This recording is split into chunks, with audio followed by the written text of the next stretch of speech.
Donald Trump le va a subir el impuesto a las placas solares. 40% de crédito que las empresas solicitaban en el mercado, y eso obviamente pues te lo pasaban a ti. Porque las empresas cuando compran placas pues tenían acceso a unos créditos federales que existían, que era de un 40%. Y eso se hizo, entre otras cosas, porque se entiende que el grid energético de Estados Unidos, además de que se quería por el cambio climático, no aguanta la enorme expansión de consumo energético que tenemos. Hoy día todo corre con energía. ¿Usted se acuerda cuando usted nada más tenía en su casa el televisor, nevera y para afuera todo lo demás? Y un abanico. Un abanico y las luces de su casa. Pero fuera de eso, era con gas o lo que fuera. Pues hoy día, hasta el cepillo de dientes. O sea, todo es energético. La escoba, todo. Para afeitarte. Todo es eléctrico. Y obviamente equipos han sido más eficientes. El televisor que antes jalaba mucho más, pues hoy día jala mucho menos. Pero lo cierto es bombilla, que todo es más energético que nunca. Pero si algo está jalando luz como loco, es el sector tecnológico que tiene una demanda bestial. Y por tanto, si Donald Trump le quita el incentivo contributivo a las placas solares, yo puedo entenderlo. No estoy de acuerdo, pero puedo entender que es porque él quiere meterle una presión brutal a las empresas de Estados Unidos para utilizar su gas, porque Estados Unidos tiene un montón de gas. Descubrió con el fracking una cantidad de gas tan y tan absurda que dijo, ya no necesito Arabia Saudita, ya no necesito Irán, olvídate Pakistán, olvídate de todo ese petróleo del mundo. Yo quiero ahora mi gas convertirlo en negocio. Y quieren venderle a Europa y quieren venderle al resto del mundo, al punto de que dejaron que nacionalizaran un barco para vendernos a nosotros. Imagínate, un barco francés. Le dijeron, coge una dispensa. Lo convirtieron en americano, un barco de Francia, no ha pasado nunca más en la historia de Estados Unidos. Solamente pasó una vez y fue con Puerto Rico. Así es. Porque ese es su interés, convertir a Puerto Rico en un hub de gas natural y van a hacer un nudo de Puerto Rico de gas. Todo eso chévere. Yo lo entiendo. Ese es el interés de Estados Unidos. Igual que yo puedo entender que el presidente Trump vaya a Venezuela y se meta y negocie con Delcy Rodríguez porque el interés de Estados Unidos es bregar con los recursos de Venezuela, no establecer la democracia. Estados Unidos, si le importara mucho la democracia, tendría que romper con Arabia Saudita, con UAE y todos esos países. Así que eso no es. Es otro interés. Ok. Lo que tú sí quieres es estabilidad en Venezuela. Claro. Así que para eso quizás se presione para unas nuevas elecciones, para evitar que sigan los migrantes huyendo, todo eso que sabemos, ¿verdad? Los barcos no se han ido de las costas. No se han ido. En el Caribe siguen allí. Sí. Así que ese es el recordatorio permanente a doña Delcy. Sí. Que tienes que bregar. Vamos a jugar pelota. Sí. Ok. De hecho, y vamos a hablar con un periodista venezolano más tardecito. Adolfo, yo entiendo eso de Estados Unidos, que tiene la capacidad de producir su propio gas, de ser un continente que por tanto con un gasoducto resuelve porque es un país continental y además que puede aumentar la producción en fábricas de los equipos necesarios para hacer plantas de gas y además de nuclear y todo lo otro. Lo que yo no entiendo es cómo Puerto Rico va a seguir, porque yo creo que hace falta hacerlo del gas. Lo que yo no entiendo es cómo tú vas a castigar las placas solares. O sea, el único combustible que depende de nosotros mismos, que no depende de que alguien lo traiga en un barco, es ese. Yo no entiendo cómo es que nosotros vamos a seguir para alegadamente aprobar una reforma contributiva que están anunciando sin aprobar ni nada.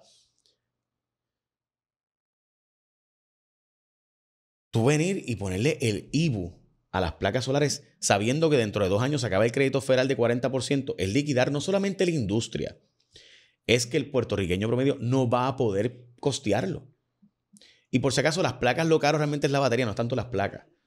Pero, mano, o sea, a mí me parece que esto es un error y no estoy hablando aquí de política partidista, estoy hablando de policy, de política pública energética. Esto es un error, hay que hacer las dos cosas. Y yo digo esto con una preocupación y yo siento que la gente quizás dirá, sí, Jay, claro, estás preocupado, tú que estás criticando a la gobernadora. No, es que de verdad es una preocupación porque además de los empleos que eso crea en Puerto Rico, que son un montón, y además de las empresas que han crecido en Puerto Rico al punto de que Wilmer Home, que ha sido un auspiciador por si acaso, pero además de eso, es la empresa que más baterías Tesla ha puesto en el mundo. O sea, a ese nivel ha sido el impacto de esto en Puerto Rico después de Huracán María, donde todo el mundo dijo, yo tengo que poner mi propio sistema energético, ¿qué voy a hacer? Y son empresas De aquí. puertorriqueñas.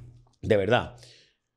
Independientemente de eso, como policy, tú meterte otra vez en el monocultivo, en la monoproducción, es un error. Y me parece que vamos pata abajo por ahí otra vez a cometer el mismo error que ya hemos cometido antes. Sí, Jay, pero lo que pasa es que, yo entiendo lo que tú dices, pero lo que pasa es que el impacto del 40% en lo que serían las placas solares, gracias, bro. Cosas que uno extrañaba. Feliz Navidad. Cosas que uno extrañaba enormemente. Cuando tú quitaras el 40% a las placas solares, que es la política pública nueva de Donald Trump, yo te soy franco, ya ese 40% haría prácticamente... Sí, está muy grande, sí, pero 11.5 además. Está bien, pero lo que te quiero decir, eso sería una raya más al tigre. Pero cuando tú le pongas el 40%, y yo creo que en ese sentido, lo que está sucediendo aquí es, ya eso va a pasar a que hace falta una reforma contributiva, que esto no es una reforma contributiva. Yo pienso que esto no es una reforma. Para mí la última reforma contributiva propuesta realmente fue la de Alejandro. Y yo hubiese querido que se aprobara, pero ya es otro cuento. Porque creo que lo que se aprobó fue lo peor de todo. Gracias, Yulín, gracias. Sí. Para mí eso fue lo peor que se aprobó. Las cosas que uno tiene que agradecerle a Carmen Yulín Cruz. Pero bueno. Y no solamente a Carmen Yulín, unos legisladores ahí también que estuvieron ahí, ¿verdad? Sí, esta vez el grupo de David Bernier, que bueno, nada, en fin. Pero nada, eso está por ahí. La cosa es que cuando tú piensas... Luis Raúl, Luis Vega Ramos y Manuel Natal. Manuel Natal. Ellos fueron los claves. Sí, hay que darle las gracias a esos muchachos. Terminamos con el IBU más alto sin los alivios contributivos. Con planilla. Sí. Muy más alto con planilla. Sí. Y hay que agradecérselo, ¿verdad? Bueno, pero anyway. Y la crudita también. Y la crudita. No, te digo, hay que levantarle una estatua a esos muchachos. Y por si acaso, que no vengan a decir ahora, porque en aquellos momentos nosotros estábamos gritando, diciendo, gente, el IVA de 14% con los créditos que están proponiendo es mucho mejor que un IVA de 11.5 con planilla. Y todo eso, se gritó aquí. Y tengo que decir, a mí me dio asco, y la palabra es asco, ver como grupos profesionales que siempre habían apoyado el IVA, cuando se propuso, le dieron la espalda a Alejandro, porque, no, espérate, eso es tóxico. Uy, un IVA de 16%, un IVA de 14%. Aquí hubo un economista que se sentó allí en la mesa a decir que aquello era una barbaridad, cuando había hecho incluso trabajos y libros sobre el asunto, ¿verdad? Toda la vida. Un montón de economistas que hoy hablan en los medios de comunicación que habían dicho lo mejor que podemos hacer es transicionar a un IVA. Oye, y gente que uno le tiene respeto, ¿verdad? Seguro. Porque yo... Esta particularmente al que yo me refiero. Sí, una persona competente. Tú sabes, yo no le quito porque bendito, pero esa es la realidad, ¿verdad? Y así que... Bueno, hoy yo escuchaba a un economista criticando la reforma que ha propuesto o la baja en contributiva que ha puesto la gobernadora, pues, y que le daba mucho a los ricos. Pero señora, con todo el respeto, los ricos en Puerto Rico, los ricos, en serio, ricos, personas que ganan en Puerto Rico $70,000, tú los consideras ricos. Porque eso es lo que ella estaba planteando. O sea, entonces, a mí me da risa porque yo entiendo, ¿verdad? O sea, yo consideraba $70,000 también en un momento dado como una cosa, una millonada. Yo me acuerdo cuando yo pensaba que $2,000 al mes, mi muchacho, yo voy a vivir, tú sabes. Pero el país que vimos hoy, o sea, yo le agradezco a la gobernadora lo que está planteando. Yo creo que deberíamos enfatizar más en este tipo de medidas para incentivar el trabajo. Sí, la producción. Porque seguro. Es que el país, ¿qué país queremos? ¿Un país que incentiva la producción o un país que castigue la producción? Así es. Aquí incentivamos el gasto por encima de la producción. Y yo creo que en ese sentido la gobernadora yo creo que va por buen camino con las limitaciones que tiene por la Junta. Por la Junta y además porque aprobamos un plan de ajuste de la deuda que no permite bajar mucho más los impuestos. Lo que está bajando es lo que se puede de los chavos que tú encuentras por ahí que no estén comprometidos. Así es. Hay que hacerlo. Yo estoy de acuerdo. Mi posición es, Adolfo, y te escucho ahora, que recordemos la historia, porque no llegamos aquí gratis. De acuerdo. Aquí no llegamos gratis. Aquí llegamos a tener los impuestos más altos al consumo y al ingreso en toda la nación. En toda la nación.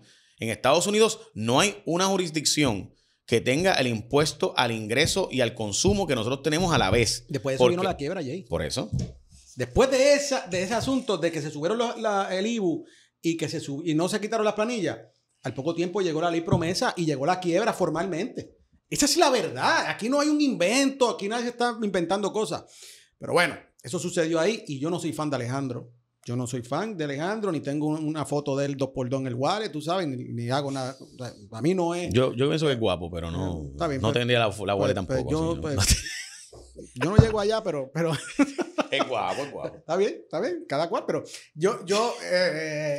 Además que le gustaban los Chargers y los Challengers de carro. O sea, en vez de... Y le gustaban otras cosas también. ¡No! Las apuestas las apuestas deportivas. Entiendo. Ajá, continúa, Adolfo. No te descarriles. No te descarriles. Bueno, la cosa es que con relación a lo que tú me mencionas de las placas solares, mira, yo te soy franco. Yo pienso que la política pública de Donald Trump es que las placas solares y la energía solar no es lo que él quiere. Eso es evidente. Ha quitado incentivos. En Puerto Rico incluso ha quitado otros incentivos y los ha redirigido a otras cosas. Y yo creo que en eso la gobernadora pues lo ha visto. Yo creo que no hay que ser un gran científico cohete para saber que por ahí va la cosa.